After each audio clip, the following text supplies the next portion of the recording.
Hey guys, just a reminder, if you want to hear all of these wonderful B Plus podcast episodes completely ad-free, make sure you head over to Patreon or Podbean, where we are the featured podcast this week. You can subscribe for as little as $1 a month up to $10 a month, where anything you want to help us with, it really helps out. It's going to help us grow the site. It's going to help us redesign some things, and everything that we get through this and through the advertising as well is all going straight back into the podcast so that we can get Aussie Graps out there for the rest of the world to hear about, for the rest of the world to see, so we can grow this mission of watch global, support local, and build indie wrestling.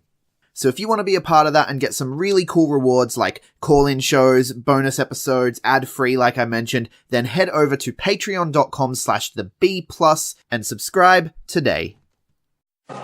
Ladies and gentlemen, this is the main event of the evening. Hold one.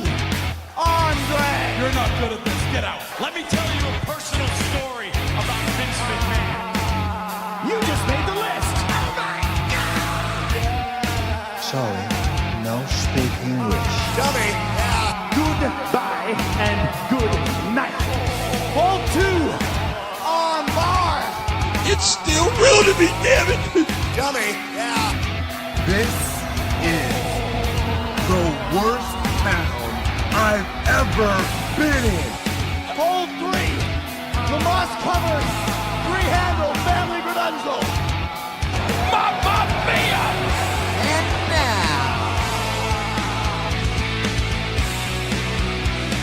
Unchained.media presents the B Plus Podcast with your host, Greg Unchained. It's me, Austin. It was me all along, Austin. Number 4. Armbar. I will never retire. I still got 200 more. I got 200 more holes to list. All right, fellow B Plus players, welcome to the B Plus Podcast. I'm your host, Greg Unchained. Today is Thursday. You know what that means. It's bonus episode time. And last week we came at you with not one, but 2 bonus episodes. A preview of Melbourne City Wrestling's Vendetta and a preview of PWA's Diego's Last Show featuring Jimmy Havoc. And today is no different. You've already heard part 1. That's if you're a subscriber. If not, please go hit the subscribe button, scroll back through, listen to part 1. That's where we look at MCW Vendetta. And now, for part 2, PWA, Diego's Last Show, featuring Jimmy Havoc. I hear it was one hell of a show, but I was not there. So what I'm going to do, I'm going to hand over to 2 people who were there, 2 of our favorite B-plus players, Big Boy Mikey. Hey, buddy. And Dan from the Potato and Receipt. How are you, Dan? Excellent. G'day, Greg. G'day, Mikey.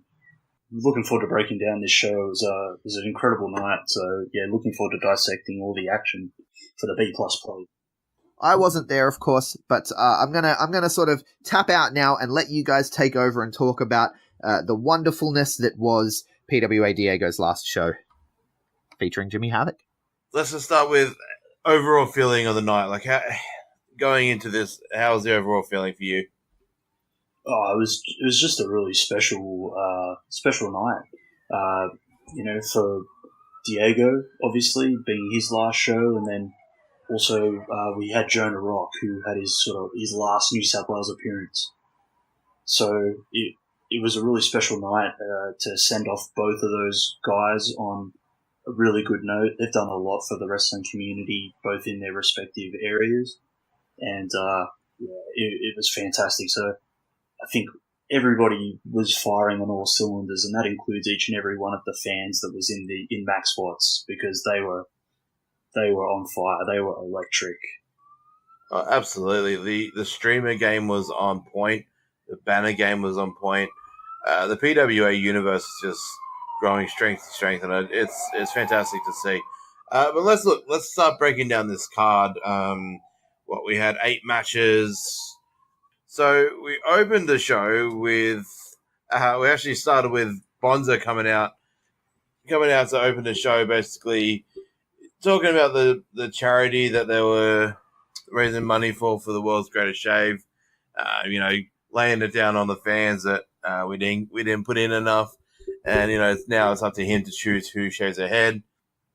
So he decided to choose Mick Moretti. We had Mick Moretti come out with his.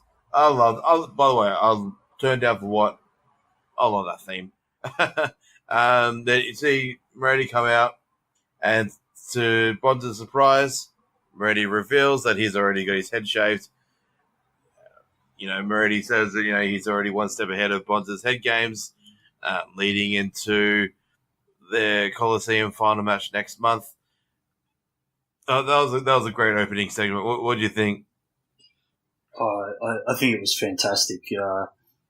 Bonza sort of came out and he had the shaver in his hand. I think a lot of people thought that he'd been voted to be the guy that was going to have his head shaved, even though he's bald, of course. But but he came out and sort of said, well, we had the donations up and only 11 people donated, and, shame on each and every one of you. And he said, well, I've made a donation and it happens to be the largest one, so I'm going to choose who it's going to be. And I think, he thought he had Moretti in a position here to get him good.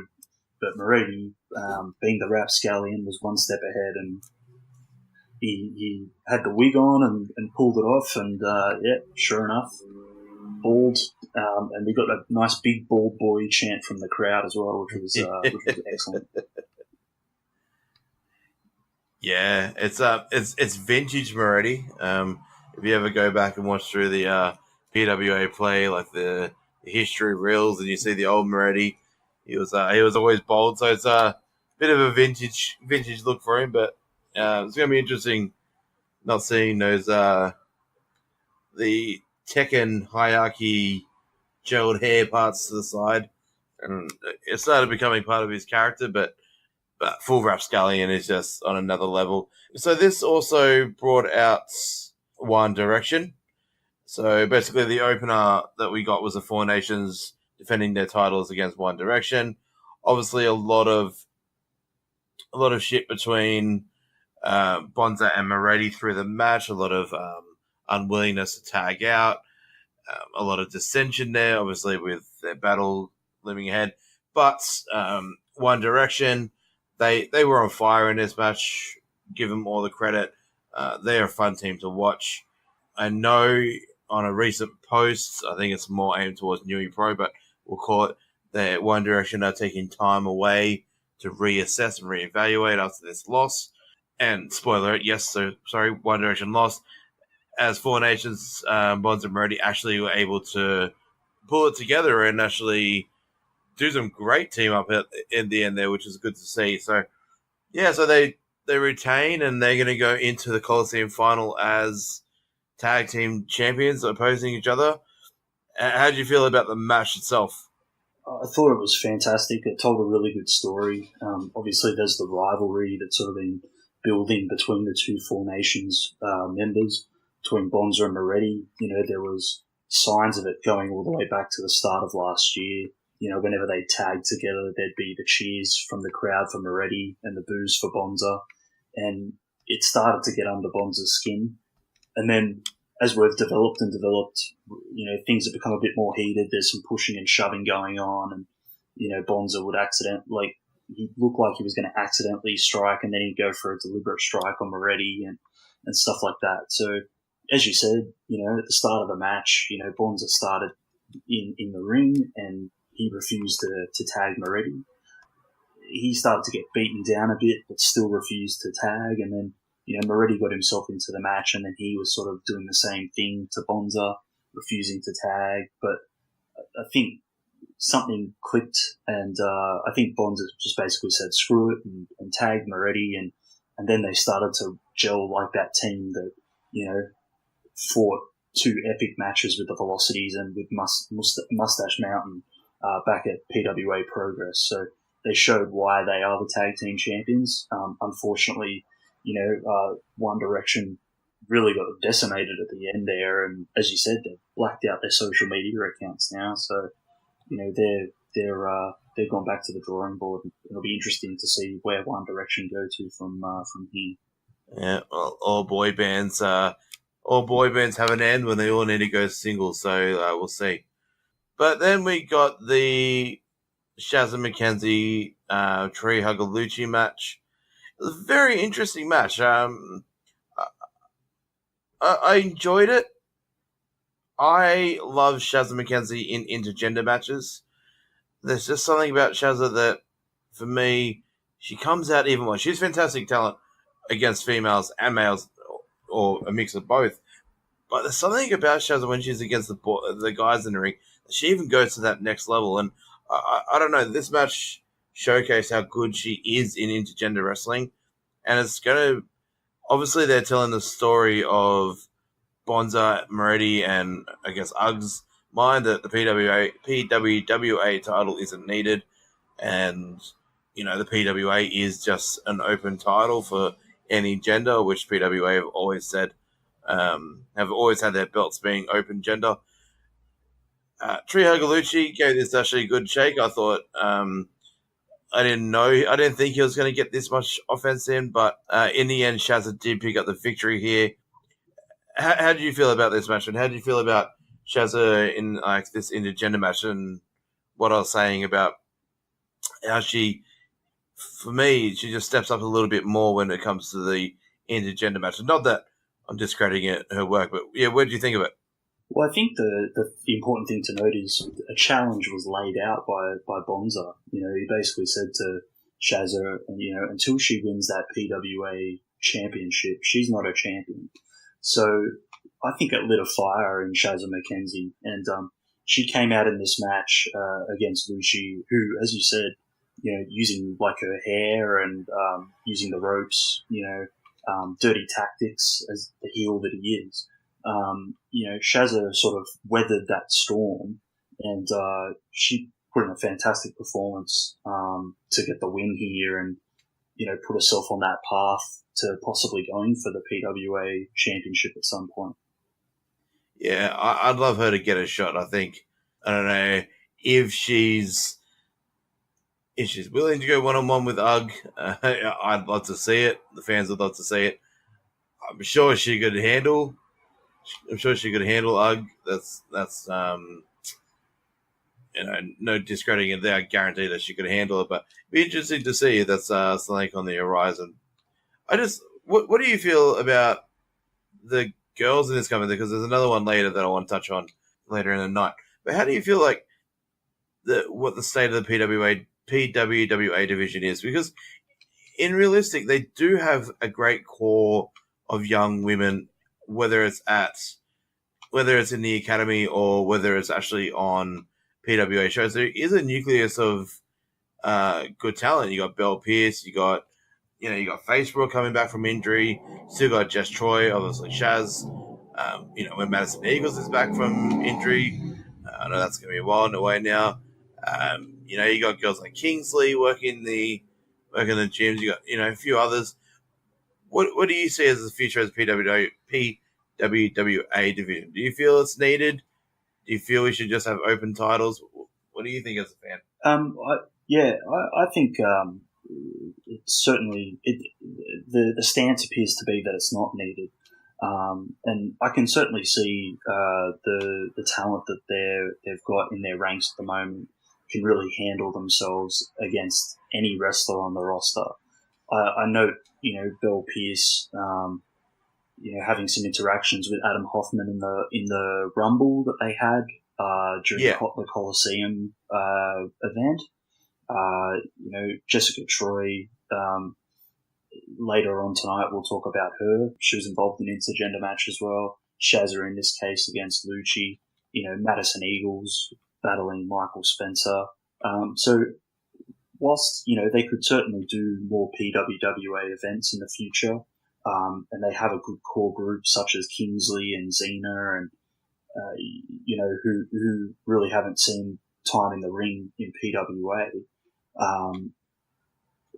At this point in time, I think they're just sticking with the fact that anybody can wrestle anybody. Yeah. Which I certainly don't have a problem with, because they're telling very, very good stories in each and every one of the matches that they're doing. Yeah, right. I agree with that, because I don't feel wrestling. I know, obviously, that big places like WWE and that aren't going to allow intergender wrestling. It's just never going to happen. But I like it. I'm a fan of intergender wrestling. You know, regardless of what gender you are, you know, you can tell a story in the ring. Doesn't matter what size or what gender. So I'm a big fan of intergender wrestling, and if intergender wrestling works in your company, I don't think there's need for a female title, a standalone female title, or standalone male titles. I think everything should just be open, and it always has been. Like the tag titles, you know, Shaz and Fudge had it for a while, and that. So very interesting. Yeah, it was a good match. But the next match was actually a really fun match. We got the Fatal 4-Way between Paris the Silver, Adam Hoffman, Party Boy Jax Jordan, and the traveling EPW champion, Gavin McGavin.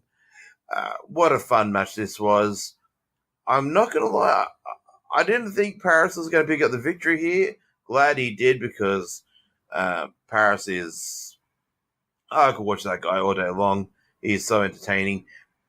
I wasn't expecting him to pick up the win. I thought, you know, Gavin McGavin was destined for a win here, but it was a thrilling Fatal 4-Way, some great spots. What do you think of this match? All four wrestlers had wonderful moments in the match. You know, Gavin McGavin, you know, played on sort of being the foreign invader, and you know, he was giving out the bird to everybody in the crowd several times. There was a great moment where, you know, the other members of the match were on the outside, and he thought he might perform a suicide dive, and he ran and then stuck his head through the ropes and sort of gave the bird to all the fans. Well, he's a real wrestler, you know. Yeah. But yeah, he was awesome. Adam Hoffman, man, you know, Adam Hoffman gets a lot of shit from the crowd, as it were, but he is so immensely talented. There was one moment where I think he had Jax Jordan, you know, he was holding him, and then he caught Paris the Silver on his shoulders, and then he managed to slam both of them. And it was just funny because there's this pocket of the PWA fan base that they're always on the same side of the stage, and they always give him crap. And he just looked at them and sort of said, you know, how you like me now kind of thing. And even they were impressed by what he'd done. Yeah. So, yeah. I like that, because those fans were actually behind me where I was sitting. And yeah, it's really funny, but I agree with you now, thinking about it over the last couple of shows. It seems to be the same group of fans that heckle him and give him the same things. Yeah, he was part of the highlight reel of that match. There were some great spots from Hoffman. Jax Jordan was on fire as usual. But yeah, Paris Silver picked up the victory. It was actually the finish that was interesting in this one. I'm pretty sure that we only heard a 2 count. But we did get the... Yeah, it was a bit of... Yeah, it was like a bit of an awkward finish. But then the referee called for the bell. I remember sitting there wondering what had happened as well. So I'm not quite sure what happened there. Yeah, I feel that Paris was always destined to win that, and it was meant to be 3 anyway. You know, shit happens. You know, if you just accidentally miss a count or whatever, that referee is a veteran referee. He's a great referee. So no discredit him there, but yeah, it's just a weird little moment. A couple of people looked at me like, was that supposed to happen? I'm pretty sure it was supposed to be a 3 anyway, but all good. Then we got straight after that, we got the Full Force Matt Rogers versus Kai Drake match. Now, on the preview show that we did last week, we were saying that it was probably going to be a bit of a squash. Do you know what? There was moments there where I was like, no, this is actually not going to be a squash. Like, Kai actually is taking it to him. Kai's striking game is unbelievable. His chops and his kicks are just absolutely lethal. But yeah, you know, ultimately Matt Rogers came back with full force and took a few moves to down poor Kai Drake. But it was a great match for what it was. I really hope Kai Drake gets some more one-on-one time in the ring at PWA. I hope this just continues. Matt Rogers, he looked like a beast on on Sunday night. He just looked like a beast, and I don't know if PWA are ready to put him up into that PWA title scene, but I reckon he is. I mean, everywhere else that he's at, other companies, be it New Pro, IWA, he's always around titles. How do you feel about this match? Do you think it's time to pull the trigger on Matt Rogers into that main event scene? So I thought that Kai Drake had the perfect game plan going into this match, actually. He didn't even really allow Rogers to get himself set. Rogers comes out to, that Eminem song Venom, and, he's got the bandana on and he just stares daggers through you. And, Kai Drake was eyeing him down, you could see, and as soon as Rogers got himself into the ring, there was no time for announcements. Kai Drake rushed Rogers, and that was definitely the game plan. He had to get stuck into him before he could set himself. And as you said, those strikes that he's got in his arsenal are devastating. We saw Shazza and Fudge and Ricky and Caveman cop them in the last show. So Rogers copped some damage. He was actually busted open on his chest from the chops of Kai Drake, and it was only a few of them as well. It wasn't, a whole match's worth. It was kind of a couple of minutes in. There was some blood just in between the pectoral muscles. Like it was amazing. But as you said, Rogers weathered the storm, and he did quite well to put Drake away in the end.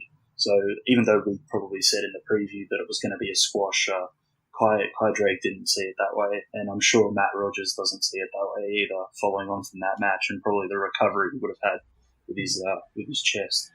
But going forward, for both men, I mean, Kai Drake certainly belongs up there with some of the bigger names. I think, probably what's been touched on previously is his connection with the audience, but if he puts in performances like that one against Rogers and obviously fronting up against UGG, you earn the respect of the fans pretty quick. I mean, I heard people saying, "Come on, Kai, come on!" Like, they, even though, he's probably considered a heel by all accounts, like they definitely were behind Kai to try and take down the big redwood, as it were.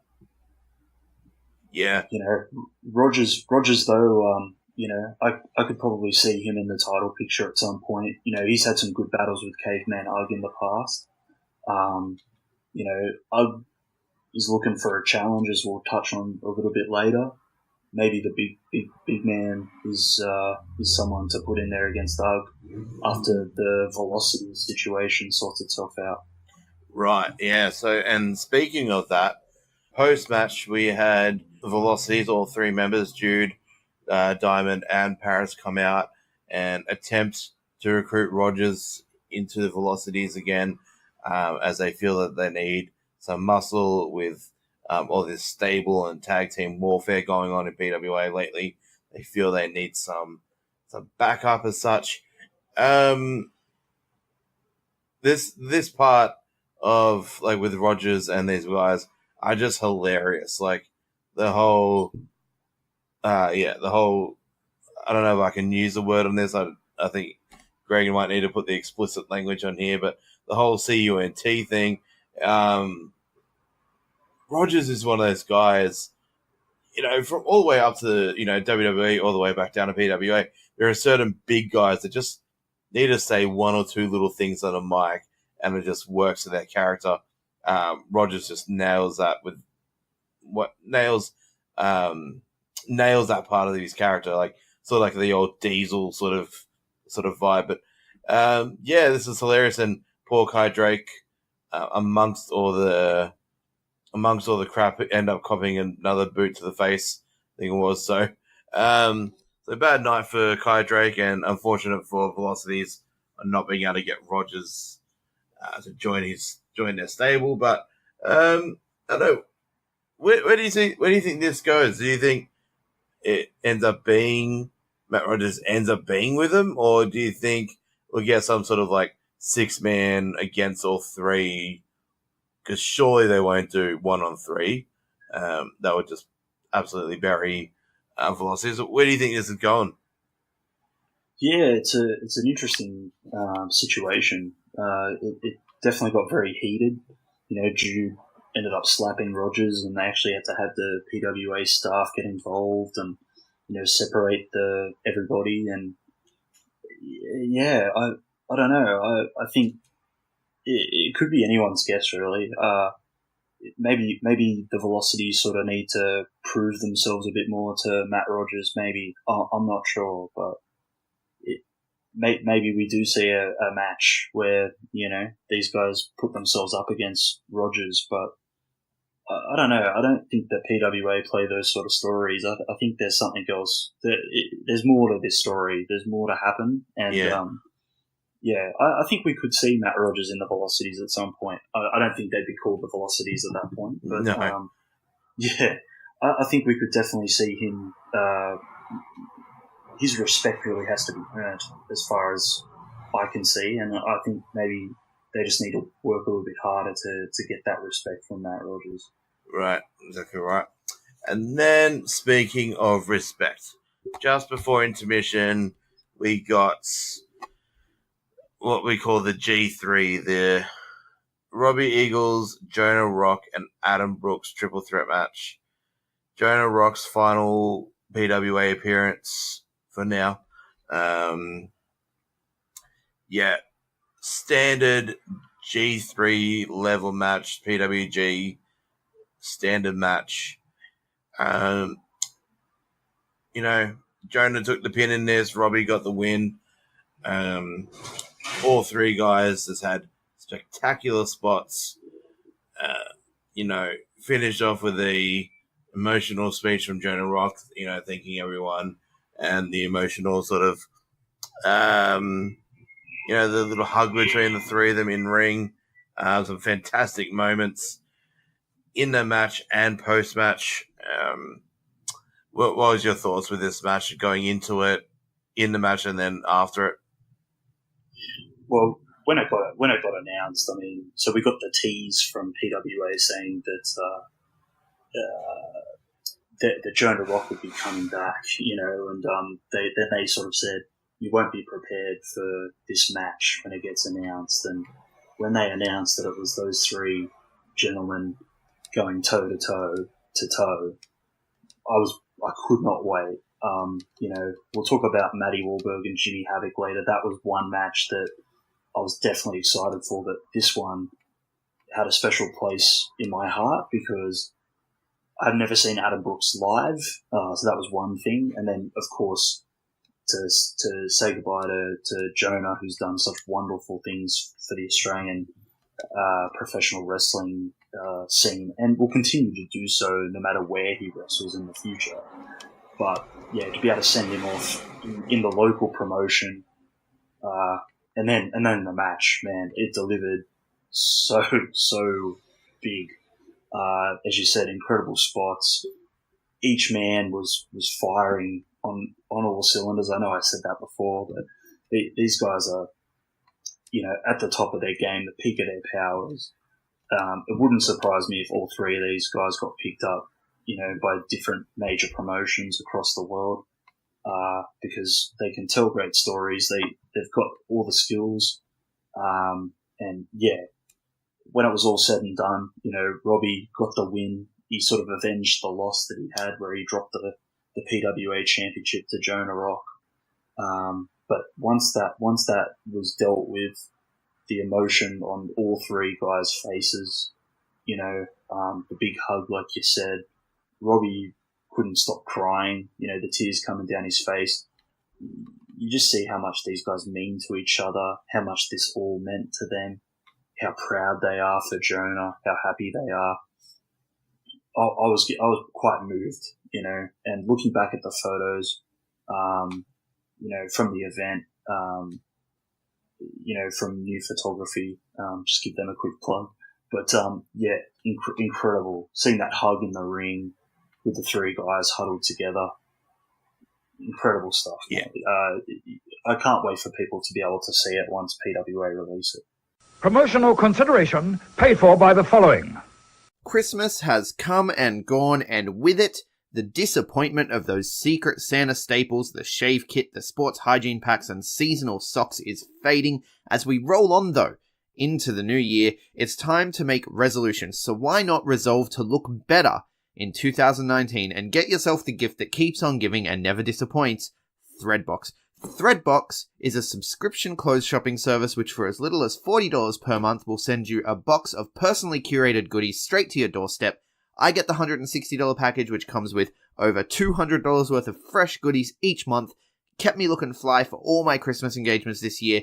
You get to communicate with the Threadbox stylist assigned to you by email regarding what it is you need, and they will tailor the box accordingly. And in the unlikely event that you don't like what they send you, you send it back, they will replace it with something new and make note of the things you don't like so that they can avoid that kind of thing in the future. Threadbox is a truly unbelievable service that no man should be living without, so head over to threadbox.com.au today and use our code TheB+15 when you check out to get 15% off your first box. January is here and we are fast approaching WrestleMania season. Royal Rumble and the road to WrestleMania are around the corner, so the time to dilly-dally is past us. If you want to experience WrestleMania live, and who doesn't, let's be honest, you deserve it. The best and really the only way to do it is with All Aussie Travelers. All Aussie Travelers are new to the wrestling travel package game, but they are veterans at travel, and they have put together a package that cannot be beaten. For less than $7,500, All Aussie Travelers are going to send you to New York, New York, with return flights, airport transfers, full accommodation, and tickets to the WWE Hall of Fame, NXT pre-show party, NXT TakeOver, WrestleMania, Monday Night Raw, SmackDown Live, and more. The coolest part about these packages is that for NXT TakeOver, Raw, and SmackDown, you are going to be seated in your own private VIP suite, normally not available to the public, but All Aussie Travelers have you covered, man. They got this locked down. It has its own bar, it has its own bathroom access, and all the luxuries that a VIP box comes with, not least of which, of course, an incredible view for everything happening in the ring. All of this for under $7,500. They're practically giving these packages away, man. You'd be crazy not to check it out. So head over to All Aussie Travelers on Facebook. The link is in the show notes. And tell them that the B Plus sent you. And let's go watch WrestleMania in style. Yeah, definitely a quick little plug to Sarah Newman and New Photography there. I want to touch it because there was two photos, actually. Not too sure, but it was Sarah or the other photographer. New Photography in general. Got two shots on this night that just summed up the night perfectly, and that was the first one. That shot of all three in the ring with a hug, it's the PWA version of Curtain Call. We're long gone past the days of like anti-kayfabe stuff and all that. And seeing moments like that just, it means that, reminds me that I personally don't care about kayfabe anymore these days. I mean, some aspects I do, some I don't. But a moment like that, to share that with the fans, it's something so they could have just done that at the back and not worried about it all. But it was special for the fans to see, and I liked it. Yeah, I mean, it was really special. And it was their curtain call moment, if you like, if you want to use that term. But yeah, as you said, they had it raw, emotional. It was transparent. Anybody could see it. And it's special. It makes it more endearing. It makes the product more endearing because these are real people. Behind the characters, they're real people, and they're fulfilling their dreams, and Jonah is the first of those three that's, going to the big dance. I mean, Robbie obviously went to New Japan, don't get me wrong, but yeah, going to WWE, signed, to the Performance Center, and man, just, it endears you to the product to see these guys, the emotion, it's so very real, for something that's scripted, predetermined, whatever you want to call it. to see something so real like that, you just get this connection, and it just makes you love what we are talking about so much more. Yeah. No, absolutely great. And these three guys, alongside a host of others, have so many connections. Let's at the big dance. The monster that is WWE and or NXT.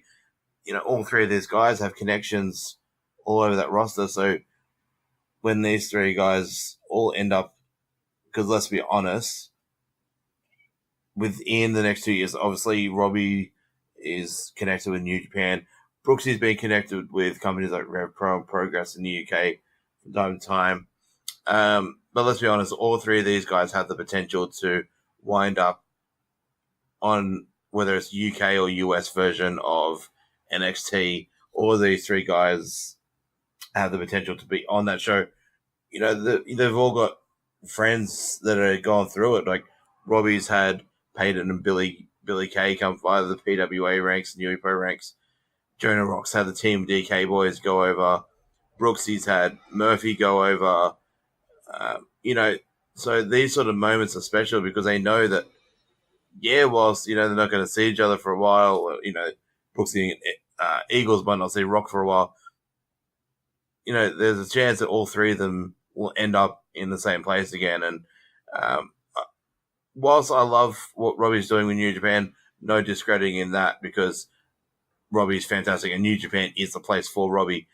But I would have no doubts that all three of these guys will end up on an NXT brand someday over the next year or two for sure. But that was before intermission.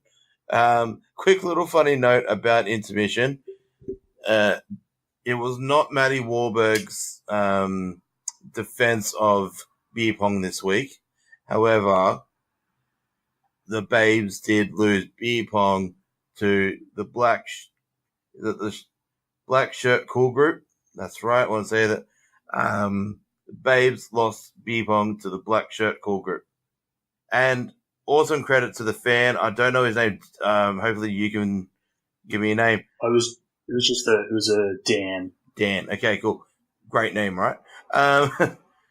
But yeah, kudos to the fan who, it's the first time a fan's actually beaten the Babes in beer pong.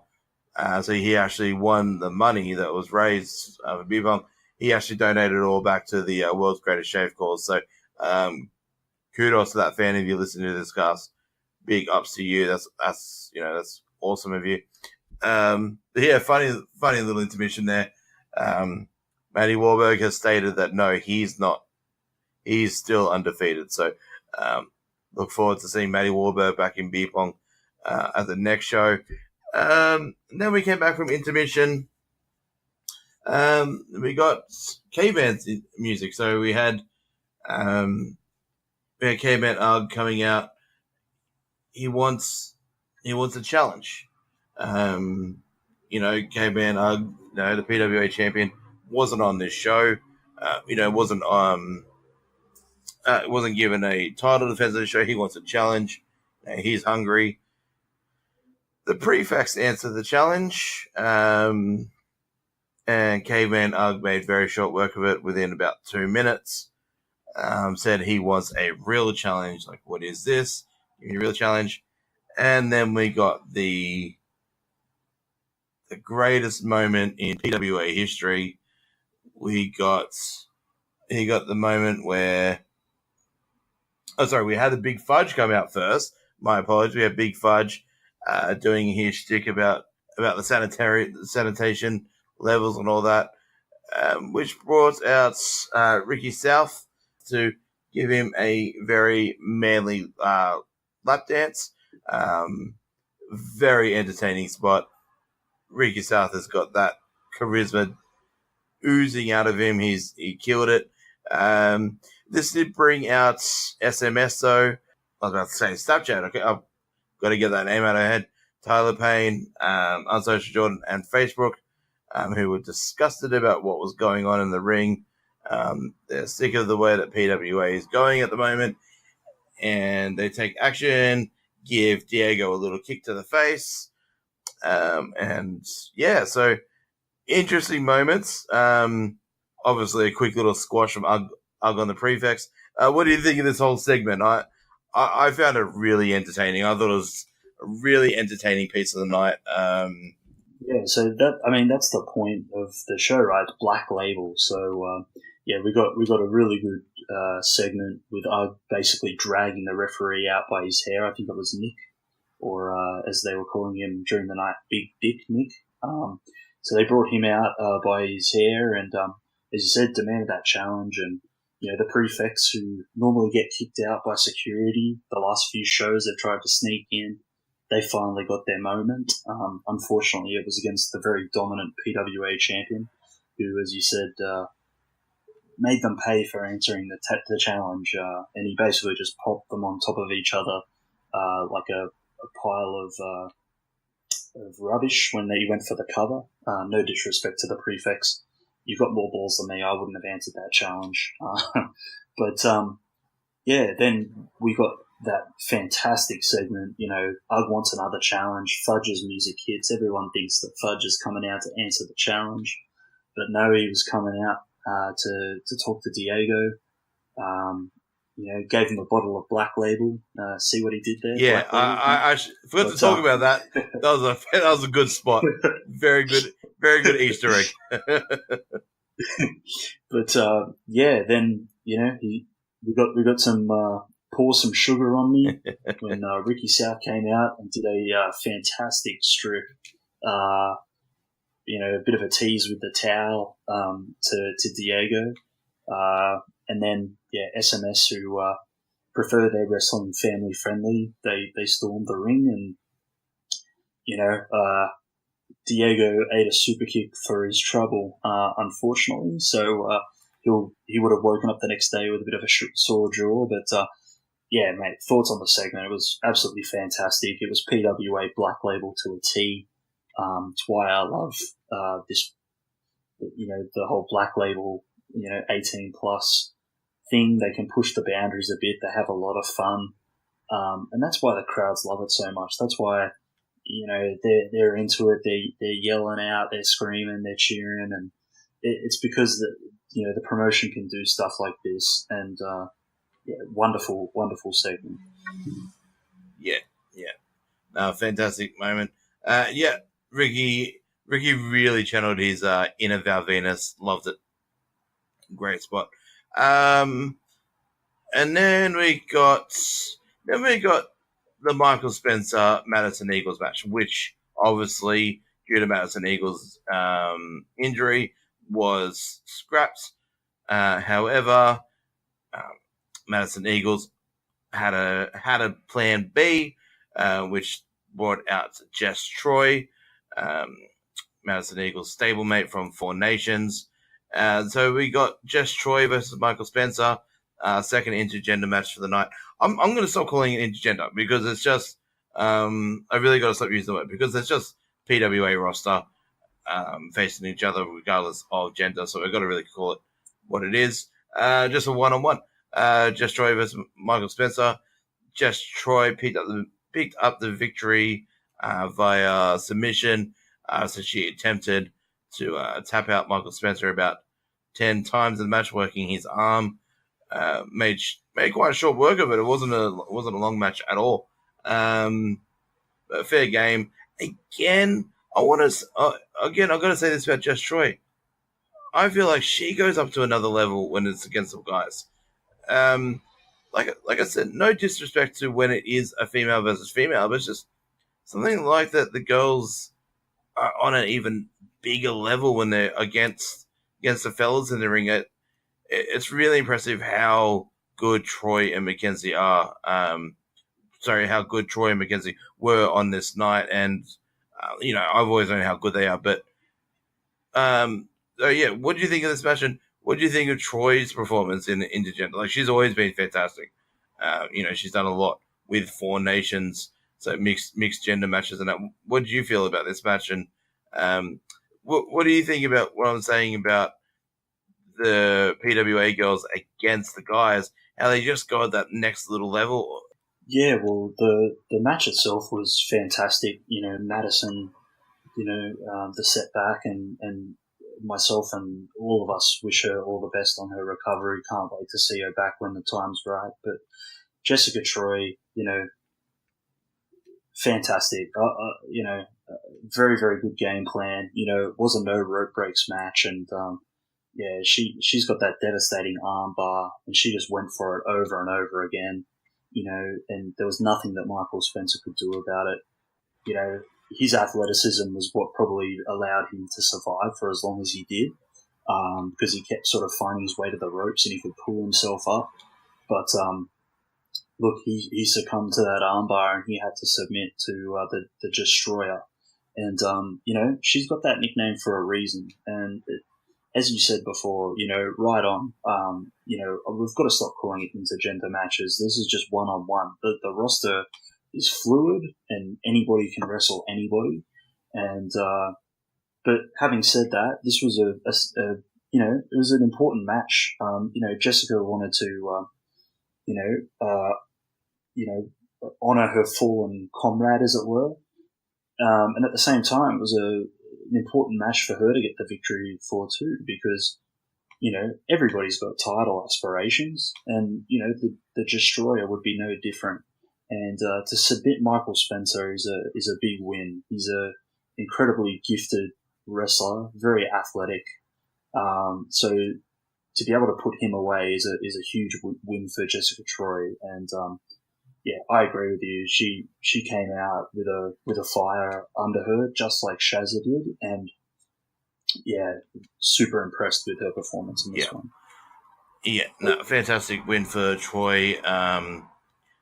Maybe this Spencer, I'm going to call it the Spencer Madison feud still, because maybe this now turns into a Spencer Troy match. Maybe now Spencer gets back at Troy and this continues, and maybe we get a bit more there. But then we get the main event. What a brutal match this was. I know Jimmy Havoc can go a lot darker, a lot flamier, a lot more light tubes. However, kill Warburg, because Warburg, he was already a superstar. He already had it, but this just proved that he is the fucking man. Sorry to steal Becky Lynch's thing there, but Matty Warburg is the man. This just showcased how fucking good Warburg is and how much this company needs to absolutely build around him. I know they are, but Warburg needs to be a focal point to any company in this country. He is, without a doubt, one of the most charismatic performers in PWA. He's fantastic in ring. Obviously, on the mic, not many people can touch him. And this just showed it. Jimmy Havoc was fun as always. There was a lot of cool spots happening right next to my chair in the crowd, where he was stapling his tongue with a paper in that. That was right next to me. Fucking crazy to see Jimmy Havoc that close, bleeding that hard. What a fantastic main event. Man, you nailed it. Superstar is definitely the word to describe Matty Warburg. What a performance. Comes out in the O.J. Simpson jersey, number 32. There was a nice touch. He was walking around saying, "Call me Big Papi," which was kind of a touch on the Dylan Martha situation that's going on in the NRL news at the moment. Man, the guy is just he's a class act, eh? Like, he's always thinking for little touches here and there that he can just add to the character. He's not resting on his laurels. Those two things themselves, that O.J. Simpson jersey and the Big Papi thing, just, again, nailing that character to a T. And it was a really special match. We wanted to see what this would bring out of Matty Warburg. It brought out resilience. It brought out his toughness. It brought out how vicious he can be as well. because despite copying quite a bit of offense from Jimmy Havoc, using staples and getting a bloody shitload of chairs thrown at him, Sabu, eat your heart out.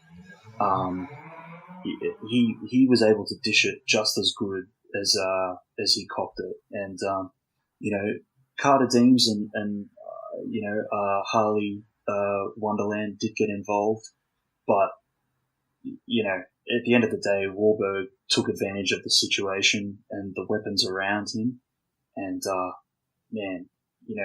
sort of that curb stomp thing he did through the light tubes there at the end. It was brutal. It was a brutal, vicious match. I know death matches aren't everybody's cup of tea, but I really, really enjoyed this match. And, as you said, Matty Wahlberg's a superstar. I think this probably puts him in title contention now. He's got a massive win over a deathmatch legend.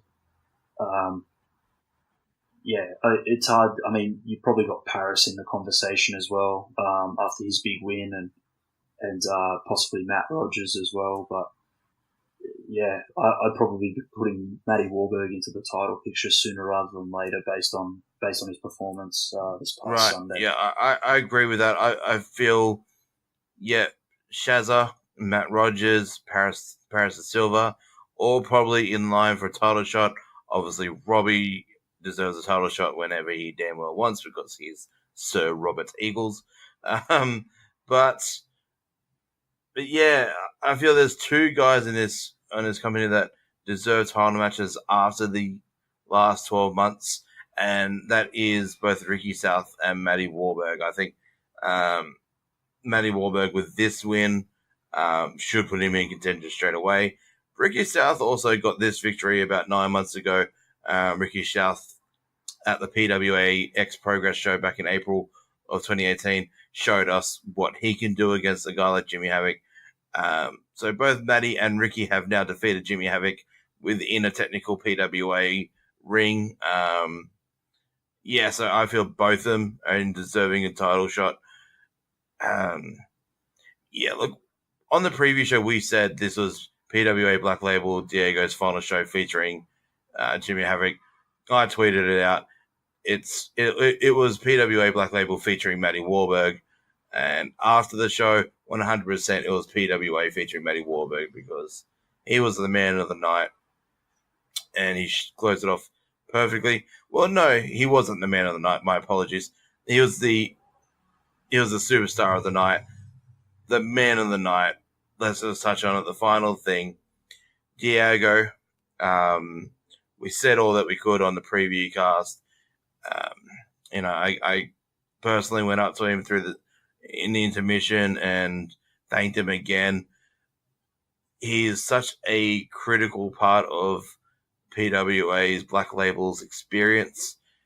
We've touched on it at the start. We touched on the preview show. Everything he does, the little things on mic are just fantastic. When he's on commentary, or when he's the bell keeper, and his reactions, and he pops when guys like Robbie or someone just doesn't move, that's absolutely crazy, and the fans go wild. You can see he's such a fan himself that he goes nuts on the side as well. He's just super talented, super amazing guy. Someone was clearly cutting onions in my aisle, because I did have tears coming down. Yeah, Greg, you can call me the big softy all you want. It was an emotional goodbye speech. Just wrapped up a perfect night for me. How did you feel about the final speech and just the overall night? It was a fitting end to the show to have Diego say the final words, and just his own speech about seeing his friends and his family through wrestling achieve their dreams, and he said it was about time he achieved his dreams too, and that really resonated with me. The onion fumes must have been everywhere in the venue, because I don't think there was a dry eye in the place, to be honest with you, Mikey. So, even though, you might get called the resident emo. I think we're all pretty emotional for Diego. As you said, you summed it up perfectly. I probably can't say any more, but what I can say is that if he brings that sort of passion to whatever he does next, he will succeed without a shadow of a doubt. So, it was a fitting end. He left his fantastic snazzy shoes on the stage, and Sarah Newman got a fantastic photo of them. I actually tweeted that it was perfection because I thought they were perfect. It was a perfect photo. Most people like to leave something when they leave, and he left those beautiful shoes of his. So the night was in general was fantastic from top to bottom, and it had a little bit of everything. During the Wiki South segment, I couldn't stop smiling. The moments with Jonah and Diego, I was a bit sad, and there were laughs, there was action. It had everything. And like I said, in relation to the G3 match, I think it's going to be a wonderful show to rewatch on PWA Play when it becomes available. Because, as I said, wonderful moments from top to bottom, and you had a range of emotions as well, more than you would probably get from a wrestling show normally, if I'm perfectly honest. So, recommend. I could not recommend enough people going in and checking this one out when it's up. Yeah, absolutely great, and big props to. I talked about there was 2 photos of the night that just captured it. They were captured perfectly by new photography guys.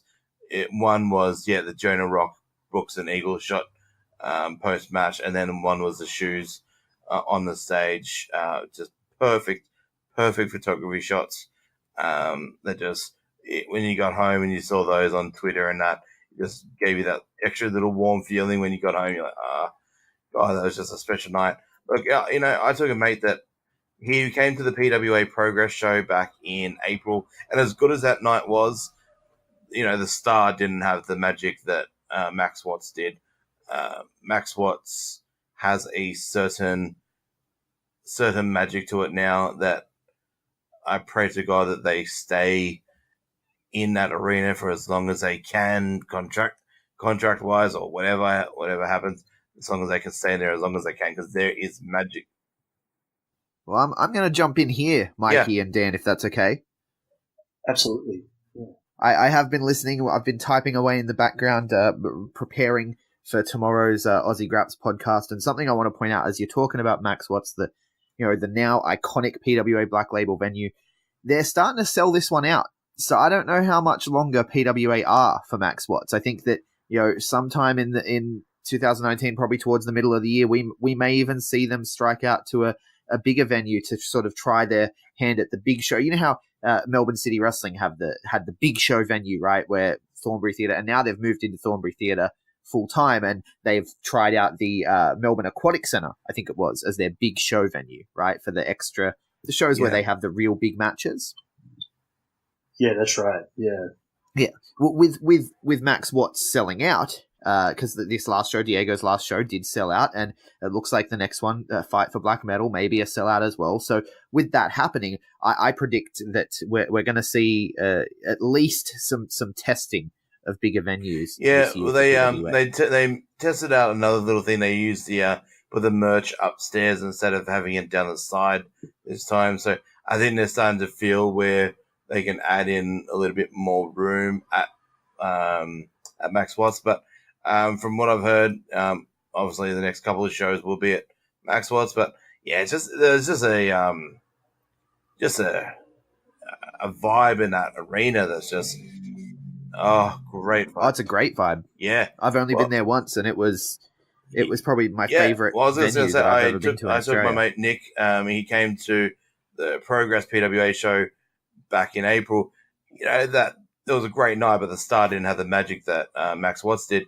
But he came away. He's more of a PWA fanboy after that night than I am, which is just crazy. It's just the magic. Like even my wife It was the first time I took my wife to a PWA show for nearly 12 months, and even she thoroughly enjoyed herself. So, just a fantastic night. Yeah, definitely. I also want to touch on something else that I will admit, as I was typing away and I was listening to you guys, I did cringe a little the first couple of times you mentioned intergender matches.